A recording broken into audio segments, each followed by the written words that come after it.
guys, welcome. Lovely to see you all. Here's our plan today, 5D. Alright, so it's a culminating exercise. It's when we've got problem solving integration.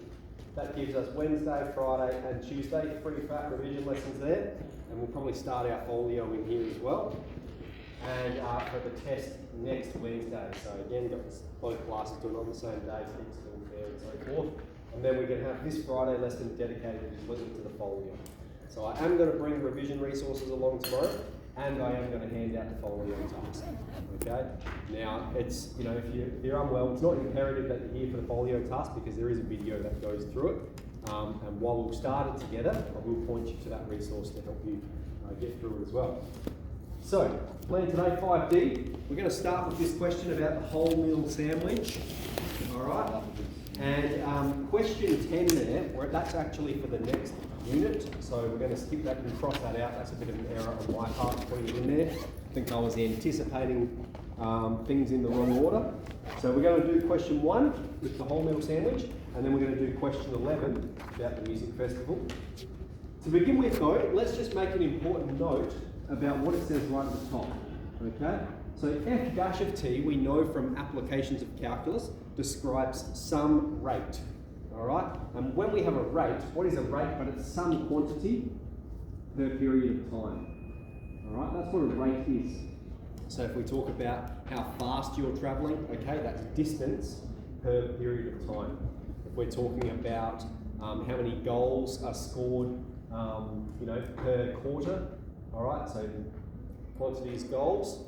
All right, and the time period being quarters. Right, so that's a rate, and we use f dash or the derivative function to denote a rate. Then this is the point it's making. If this is our rate, then this is going to be what we call the quantity. Okay. So in this circumstance, we have the rate of which energy is released in kilojoules per minute, and so therefore the E function, when we integrate it, that's going to be the quantity, it's going to be the energy that's released. Okay, so if we integrate a derivative function, it's going to be a quantity, represent some value. So I've got a couple of examples here that will talk us through that. The first one's the whole meal sandwich is eaten and converted into energy at a rate of 250 times 1 on T kilojoules per minute. So you put any value of T in there, over the domain in which we're performing it from 1 to 181, and it's going to tell you how much energy is released at that period of time. The rate at which energy is released at that period of time. So if we want to find E of t, that's the original function, we need to perform the integral of this. Now let's read what it says. It says, find the integral from 1 to 121 of dE on dt.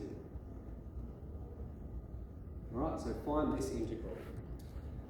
So if we're going to do that, we know the integral of 1 on t is just ln of t. The 250 hangs out because that's just a number. And we're integrating over the interval 1 to 121. Okay, form the fundamental theorem of calculus here. That's going to give us 250 ln of 121. Take away 250 of ln1. Now, ln1 is actually 0, so that part's going to 0. So I'm just going to calculate this to 3 significant figures to help us understand it in the context of the problem. So, I think it's 1198. Yep. And we'll round to 3 significant figures. 1200 kilojoules. Okay? State its significance. This is the rate at which energy is released. This is the area under the energy curve, under the rate of energy, and this is the quantity that we get, 1200 kilojoules. So, over 121 minutes, 1200 kilojoules is released. Alright, so we moved from the derivative function that describes the rate to the quantity. This is in kilojoules, there's no time there. It's describing the number. Okay, we'll just rub out on the right here so we can squeeze in. Find the E function exactly given that E of E squared equals 550. Alright? So we know the E of t function, alright, is going to be the integral of dE on dt. Okay, the integral. Now we've already performed it. We know that when we integrate it, it evaluates to 250 ln t. That's what we did here. But this time we don't have a boundary, which means we need to smack that plus c right there. Alright, it's 250 ln t plus c. That's the E function. Now we also know that when you substitute in E squared, when time is E squared, E is just a number, it's 2.7, so 2.7 squared, it's about 5.7 or something. When you substitute in that value of time there, the energy is equal to 550. So we're going to have 550 equals 250 ln E squared plus C. And now we can solve for C. 250 ln squared, ln E squared is going to be 2. All right, ln E to the power of 2 simplifies to 2, and we'll process for C.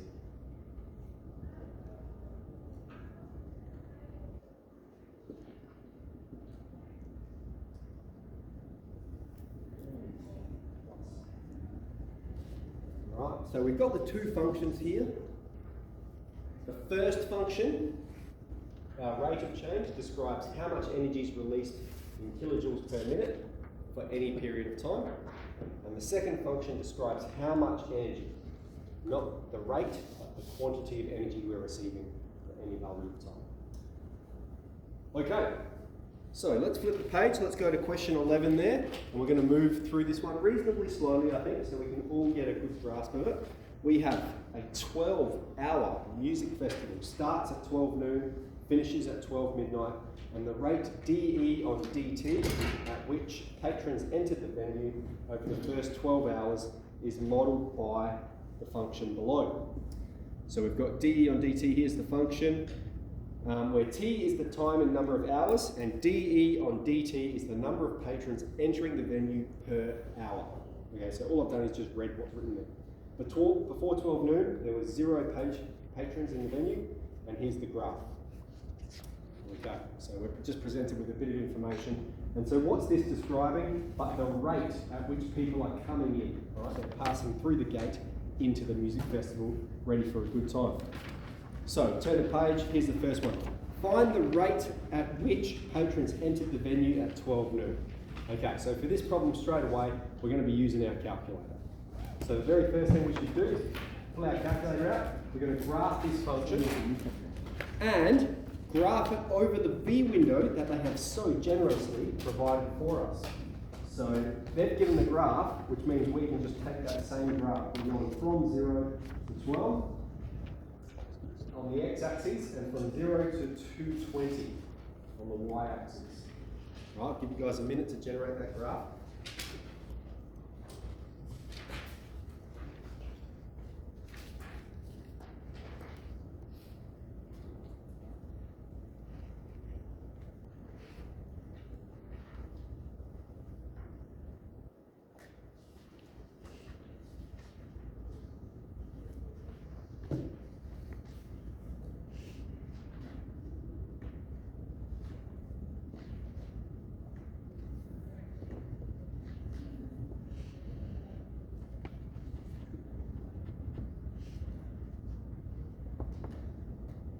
Alright, splendid. So let's go through and answer the parts. I'll assume we're up to it now. Remember, this is the rate function. So that's describing the rate for any value of time. They say, find the rate when patrons enter the venue at 12 noon. That's when time is 0. Find the y value, because this is the rate function, when time is 0. So, two ways. We can g-solve the y-intercept, okay? Or, this is the rate function. If you put t is 0 into the rate function, we're going to have 220 times 0 times 1. That'll evaluate to 1. But because we have a 0 in it, that whole thing goes to 0, and we're left with 15. So the answer to part A is 15 patrons per hour. There are two ways we can generate a solution. G solve that y-intercept, or when you sub 0 in, all right, when time is 0 initially, dt on dt, 15. Part B, use a calculator to find the time when the rate at which patrons enter the venue was a maximum. G solve, max on that blue function there, and I've got t equals 2.5. All right, so that's going to be 2.5 hours after 12 p.m. That is 12:30 p.m. Answer in the context of the problem. I think it's 2:37. At 2:30 p.m. 2:30 p.m. C. The model implies that patrons continuously enter the venue. What characteristic of the model reflects this? When we look at the graph, okay, what we can see is that it's all positive. Remember, this is the rate of change. The rate of change is always positive, which means it's always increasing. So there's two ways we can write it. We could make a mathematical argument like this. dE on dt is greater than 0, but t is a real number. So because the rate of change is always positive, it's always going to be increasing. Or you could say something like the function dE on dt, if we were to use words, is always positive.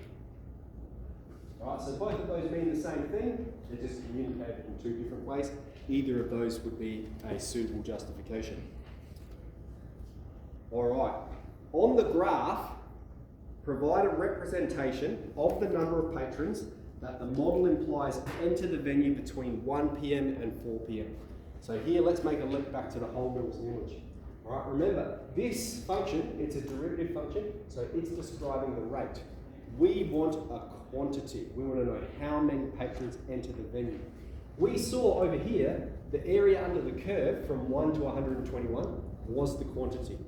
Here we want to know what's the quantity from the time interval 1 to 4. Alright, so we're going to perform the integral from 1 to 4. How do we demonstrate that? What does that show up as on the graph?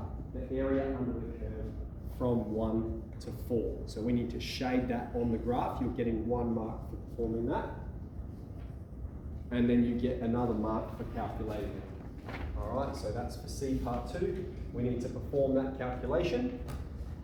And we're just going to go straight to our calculator. We're going to G solve the integral, lower boundary 1, upper boundary 4.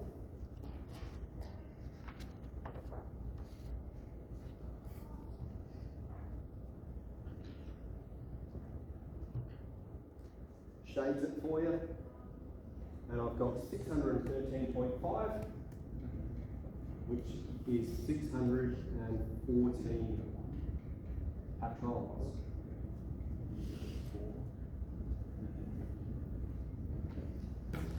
Okay, notice how here we have patrons per hour. Why? Because it's a rate. Up here we have patrons. Why? Because it's a quantity. All right, area under the curve will be a quantity. Patrons per hour. All right.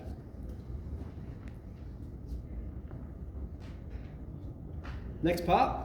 The rate dL on dt at which patrons left the venue, over the 12 hours is modelled by this function. So we've got a new function.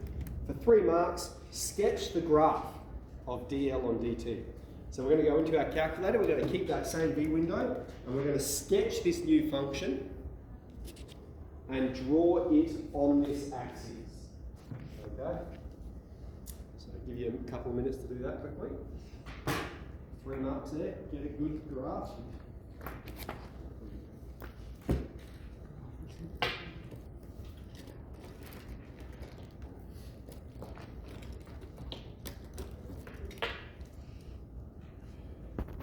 So, even if you haven't sketched it, that's okay. Let's jump to the next part. You can finish that sketch in a moment. Find the time to the nearest half hour when the rate at which patrons enter the venue was the same at which patrons left the venue. So, this is the function that describes the rate at which they're going in. This is the function that describes the rate at which they're leaving. And the question is, when are they the same? That's when they intersect. We're going to G-solve that point of intersection there. 6.3.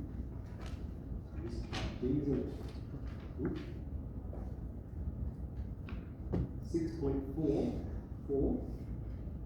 Right, to the nearest half hour, that's going to be 6.5. Okay, and again, now let's answer, what time does that take place? 6.5 hours after midday, that's going to be 6:30 p.m. At 6:30 p.m, that's when there's the same amount of people coming in, same rate of people coming in as people leaving. Alright, and I like this part here, this is cool. Given that the integral from 0 to 12 of dE on dt, take dl on dt equals 296. State the meaning of the value 296 in the context of the problem. Okay, let's split it like this, and then that's going to make sense. We're going to split it into two integrals. Okay, and let's just think about the first integral. What is it? It's the area under the curve from 0 to 12. Alright, remember this is the rate function, so the area under the curve is going to be the quantity. That's going to be how many people entered the music festival from 0 to 12 hours. Okay, from 12 p.m. to 12 midnight. Alright, so that's how many people have come in. And then this one here, if we consider this function, this is the rate at which people leave. The area under the curve is going to be how many people have left the music festival. And so when we go the total amount of people there that have entered, take away the total amount of people that have left, and we've got 296. What does this mean? 296 people are still at the music festival after 12 hours. Okay? That's the total amount of people come in, take away the people that are left. This is how many are left over. 296 patrons remain after midnight. They're not keen to go home. They want to walk home. All right, so that's enough to get us started on 5D. A bit of integration going on, so enjoy.